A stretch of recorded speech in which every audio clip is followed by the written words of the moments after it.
تیری جدائی بھی جو ایک عذاب ہوتی ہے، عذاب جیسی کوئی چیز اور بھی تو نہیں۔ تجھے میں چھوڑ کے جاؤں کہاں زمانے میں، جناب جیسی کوئی چیز اور بھی تو نہیں۔ پوری رات کے سفر کے بعد تقریباً 8 گھنٹوں بعد اس نے لندن کی سرزمین پر دوبارہ قدم رکھا تھا۔ اب اپنے خاندان کے لیے وہ کچھ بھی کر سکتی تھی۔ 23 سال پہلے اس کے باپ نے قربانی دی تھی تو وہ بھی تو انہی کا خون تھی، کیوں پیچھے رہتی؟ مگر فرق اتنا تھا، یہاں سے گئی لینا زبیر تھی، مگر جو لوٹ کر آئی تھی وہ نینا شہزاد سلطان تھی، شہزاد سلطان کی بیوی، سلطان کی بیٹی۔ ایئرپورٹ سے باہر نکلی تو سامنے ہی ایک ریڈ کلر کی گاڑی تھی جس میں اسے بیٹھنے کو بولا گیا تھا۔ وہ چپ چاپ گاڑی میں بیٹھ گئی۔ گاڑی اپنی منزل کی جانب رواں دواں تھی۔ راستہ جانا پہچانا تھا، یہ جولی کا وہ بہت پرانا فارم ہاؤس تھا جہاں وہ بچپن میں کبھی جاتی تھی، یعنی وہ ذلیل عورت اسے پرانے ٹھکانے پر رکی تھی۔ فارم ہاؤس میں گاڑی داخل ہوئی تو اس کے سر پر گن تان کر اسے گاڑی سے باہر نکالا گیا، پھر اس کی چیکنگ کی گئی اور اسے اندر لے کر جایا گیا۔ اندر فارم ہاؤس میں کوئی نہیں تھا، اسے کرسی سے بہت بری طرح رسیوں سے جکڑ کر باندھا گیا تھا۔ یو بلاؤ اس بچ کو، کہاں ہے؟ اتروا چھوڑو مجھے، وہ بری طرح چلائی، مگر وہ اس سے وہاں باندھ کر کے جا چکے تھے۔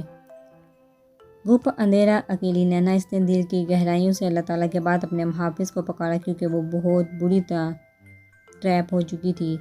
رات کو سہانا ربیہ کے پاس سے اٹھ کر کافی لیٹ روم میں آئی تھی، اڑ کر ڈور لاک کیا۔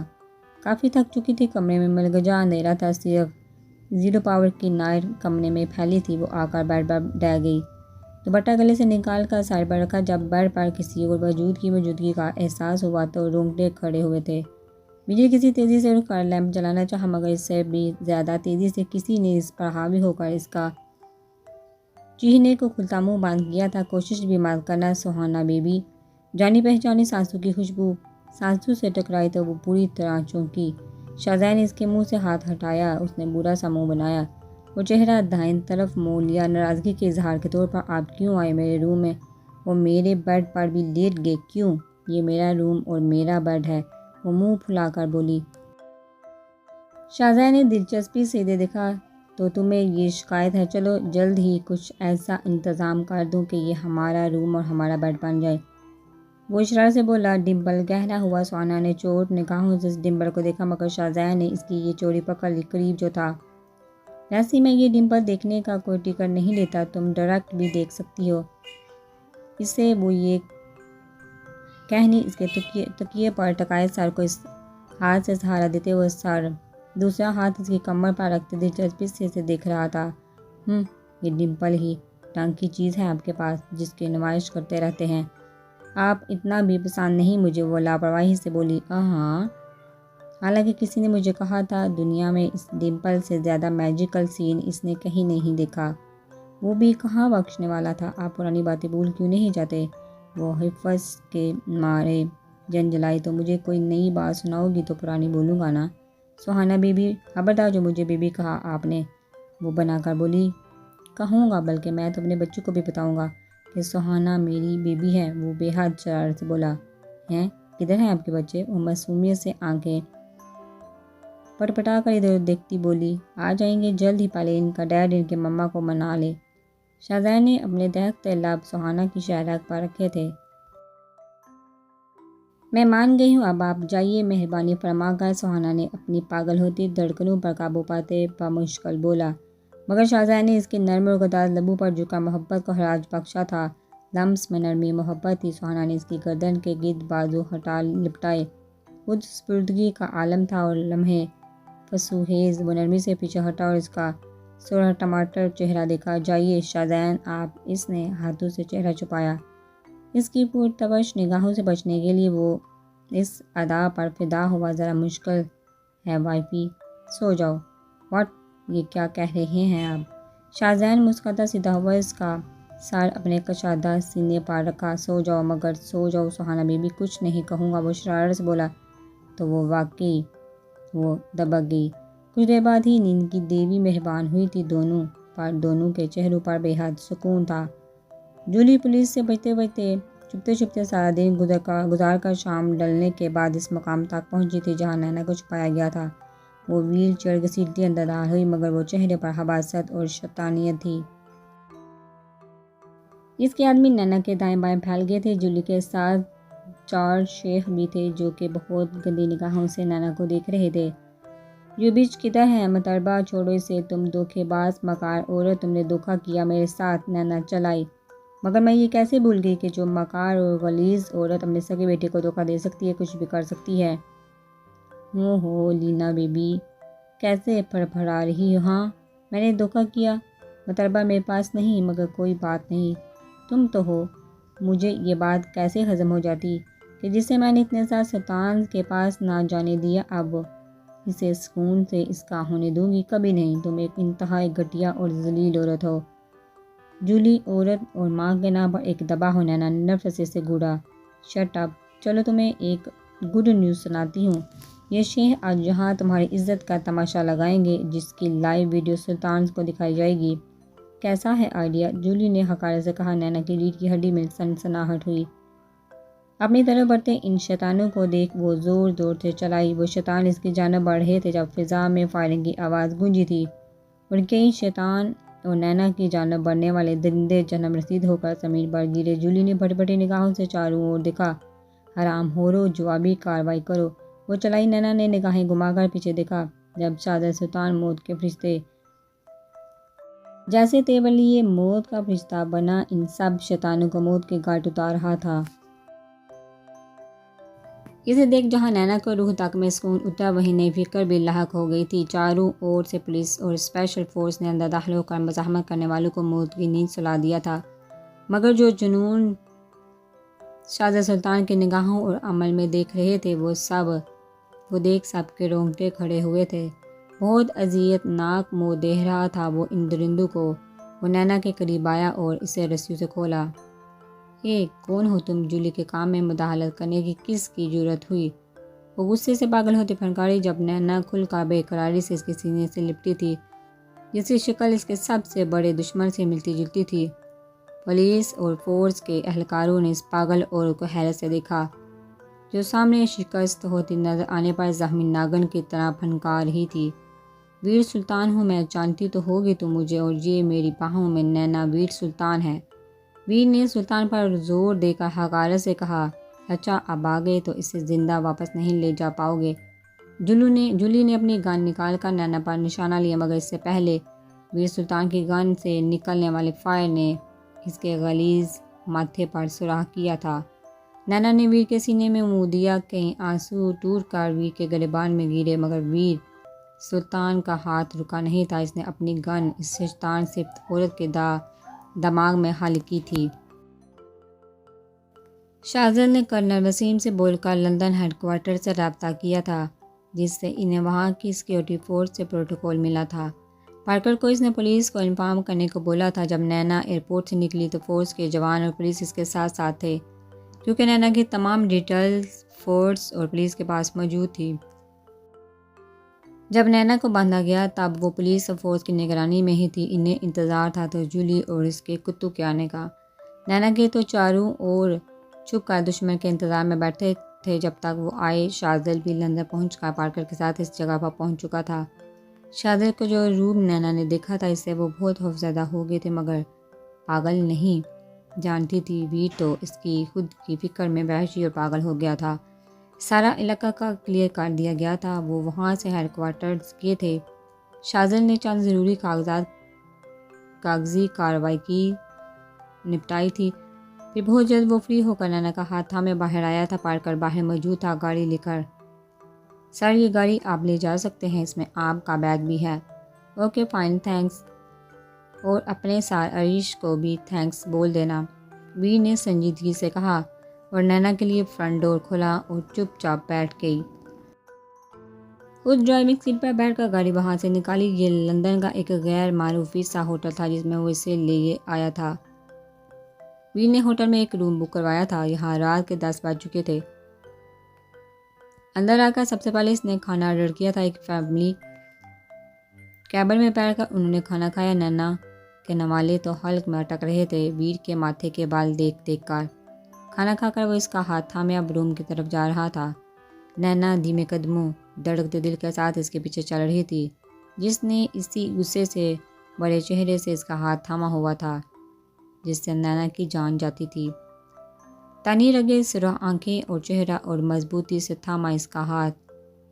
اوپر سے اس ہوٹل میں روم بھی ایک ہی بک کروایا تھا۔ اب ویر سلطان کون سا قہر ڈالنے والا تھا اس پر وہ جانتی تھی، سنگین غلطی کر بیٹھی۔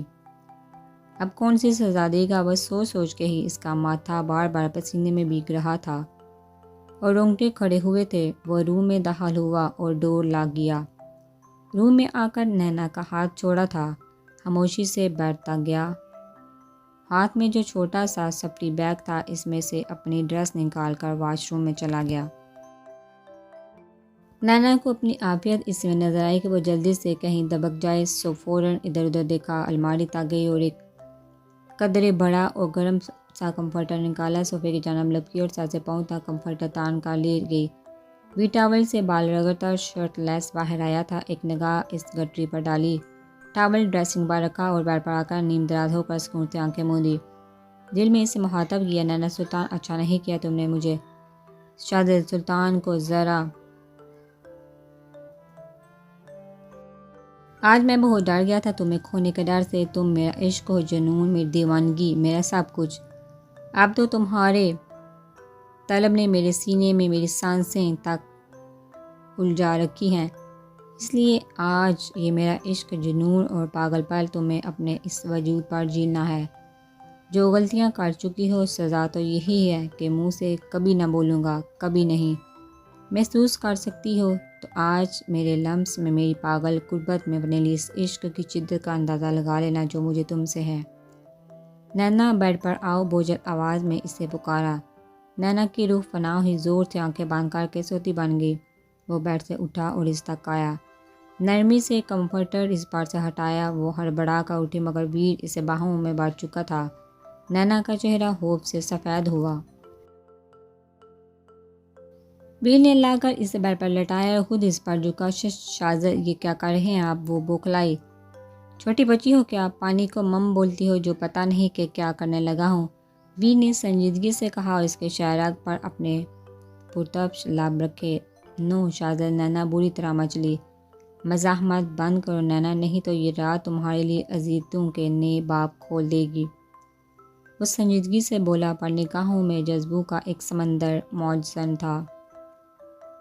وہ اس کی گردن پر جھکا جھوٹ بول رہا تھا، وہ بکواس کر رہا تھا، بھلا وہ اسے اذیت پہنچا سکتا تھا؟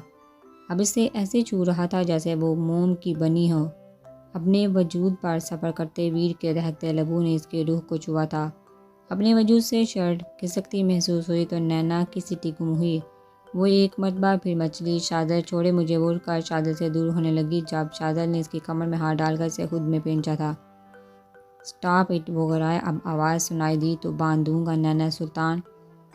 مگر ویر نے اس کی بات پوری نہیں ہونے دی تھی کیونکہ وہ آج اس کے سننے کے موڈ میں ہرگز نہیں تھا۔ وہ اس کے لبوں پر جھکا خود کو سیراب کر رہا تھا مگر تشنگی تھی جو بڑھتی جا رہی تھی، اسی لیے لمحہ بہ لمحہ اس کی شدتوں میں اضافہ ہوا تھا اور اس کی بڑھتی شدتوں اور پاگل پن سے گھبراتی نینا اپنے آپ میں سمٹ رہی تھی۔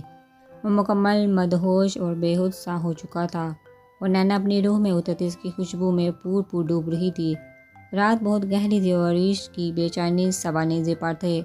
وہ کھڑکی میں کھڑا دیر میں باہر جانے کا تلاش کر رہا تھا۔ متی بھی نور کر رہی تھی، اس نے کچھ کھایا تھا نہ کچھ پیا تھا۔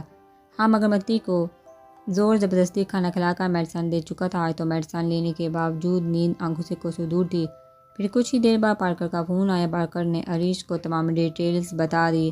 نینا اور ویر سلطان بالکل محفوظ ہیں اور اب اس وقت ایک محفوظ مقام پر ہے۔ جولی کی دردناک موت کا بھی بتایا۔ عریش نے فون رکھا۔ جیسی بھی تھی، کسی طرح بھی آہٹ تھی تو پیدا کرنے والی۔ غم ضبط نے پھر اعصاب چٹھائے تھے۔ وہ اس بات پر رویا کہ کاش اس کی ماں ایسی نہ ہوتی تو اس کی بھی لائف نارمل رہتی۔ متی سے دیکھ کر ٹھٹکی تھی مگر دھیرے سے قدم اٹھاتی اس کے پاس آئی تھی۔ کیا ہوا نینا؟ اور بھی ٹھیک ہے نا؟ رو کیوں رہے ہو؟ تی پوچھ بیٹھی۔ وہ دونوں بالکل ٹھیک ہیں اور محفوظ ہے کہہ کر وہ خاموش ہوا تو پھر متی نے اس کی آنکھوں میں دیکھا۔ جولی کو دردناک موت دی ہے۔ ویر سلطان نے وہ نظر چرا کر بولا، مگر وہ ڈیزرو کرتی تھی جو اپنے سگے بیٹے کے ساتھ مخلص نہیں رہی، وہ یہی ڈیزرو کرتی تھی۔ صبح سے وہ اس شوہر چنچل شخص کو ایسی حالت میں بھی آنکھوں کے ساتھ دیکھ رہی تھی، جانے کیوں، مگر متی کو اچھا نہیں لگ رہا تھا۔ متی نے اسے تسلی دینے کو لرزتا ہاتھ اس کے کندھے پر رکھا۔ عریش نے بے تحاشا چونک کر اس کی جانب دیکھا۔ نگاہوں میں اپنے لیے فکر اور نرمی دیکھ عریش کی روح میں سکون اترا تھا۔ تبھی اس کی کمر میں ہاتھ ڈال کر اسے سینے سے لگایا اور اس کے بالوں میں منہ چھپایا تھا۔ متی کو اپنی گردن پر نمی محسوس ہوئی، یعنی وہ اب بھی رو رہا تھا، وہ جو اسے دھتکار کر پیچھے جھٹکنا چاہتی تھی، اب جھجکتے گھبراتے اس کے کندھوں پر ہاتھ رکھے تھی۔ کچھ دیر بعد ہی نرمی سے وہ خود ہی پیچھے ہٹا۔ عریش اسے کندھوں سے تھام کر بیڈ پر لایا تھا، اسے بیڈ پر بٹھایا۔ سو جاؤ بیری، نرمی سے کہا۔ وہ نیم دراز ہوئی تو عریش نے اس پر کمفرٹر دیا، خود بھی دوسری سائڈ پر آ کر نیم دراز ہوا۔ کچھ پلوں کے بعد ہی عریش نے اس کی کمر میں ہاتھ ڈال کر اسے اپنے سینے پر گرایا تھا۔ وہ بوکھلائی، مگر سو جاؤ بیری، عریش کی بوجھل گمبھیر آواز پر وہ اسے گھور گئی۔ تب عریش نے کروٹ لے کر اس کی جانب رخ کیا۔ تمہیں اب بھی لگتا ہے بیری کہ اب بھی میں تمہاری مرضی کے خلاف کچھ کر لوں گا؟ اس کے بیہودہ سوال سے بچنے کے لیے متی نے جھنجھلا کر اسی کے سینے میں چہرہ چھپا کر آنکھیں موند لی تھی۔ وہ دن کی پہلی مسکراہٹ تھی جو اس کے لبوں پر رنگی تھی، وہ جو ویر سلطان نے زبان سے اظہار نہیں کیا تھا۔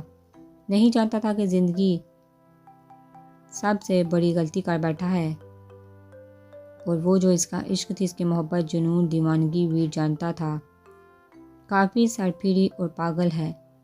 اب بھی وہ یہ سوچ سوچ کر رو رو کر پاگل ہو رہی تھی کہ ویر نے صرف اسے سزا دینے کو اس سے نیا رشتہ قائم کیا۔ یہ ویر سلطان کی نینا کے لیے اس کی محبت نہیں، سزا تھی، تو گویا محبت صرف ایک سزا ٹھہری۔ اس کی زندگی کی نئی شروعات اتنی بھیانک سوچ سے ہوگی، نینا نے سوچا نہیں تھا۔ دبی دبی سی اس کی آواز سے ویر کی آنکھ کھلی تھی۔ اس نے کروٹ بدل کر نینا کی جانب دیکھا جو دوسری جانب رخ کی کمفرٹر سر تک تانے رونے کا شغل فرما رہی تھی۔ ویر نے سرد سیاہ بڑی اور ایک مرتبہ پھر اس کی کمر پر ہاتھ ڈالے اسے اپنے اوپر گرایا۔ ویسی حالت میں پھر اس کے قریب آنے پر بکھلائی بھیگی پلکیں اور سرخ چھوٹی سی ناک، جذبات کا ایک طوفان پھر ویر کے سینے میں اٹھا۔ کیوں رو رہی ہو؟ زبردستی کی میں نے تمہارے ساتھ؟ بوجھل گمبھیر لہجے میں وہ پوچھ بیٹھا، ہاتھ سے چہرے پر آتی شرارتی لٹیں پیچھے ہٹائی۔ نہیں، بالوں کو سہلاتا ویر کا ہاتھ گستاخ نگاہیں کمر پر لپیٹا، بازو اور اس کی کشادہ سینے پر گری۔ وہ پھر پانی پانی ہوئی تو پھر ان آنسوں کی وجہ۔ ویر کی بے قرار نگاہوں نے پھر اس کے وجود کو نہارا۔ وہ میں چھوڑے واپس نہیں جانا، وہ اسے رات والے جنونی روپ میں واپس آتا دیکھا گھبرائی۔ ویر نے کروٹ لی اور اس پر حاوی ہوا۔ یہ میرے سوال کا جواب تو نہیں؟ ہونٹوں نے پھر چن سے شاید رگ تک کا فاصلہ طے کیا۔ وہ میں رہنے دو، مت بولو۔ ویر نے پھر اس کی گردن میں منہ چھپایا۔ نینا نے اس کی شدت سے گھبرا کر آنکھیں سختی سے بند کی تھی۔ ویر اس کی قربت میں دنیا بھلا بیٹھا تھا۔ نینا کو پھر اس کا پاگل پن جھیلنا پڑا۔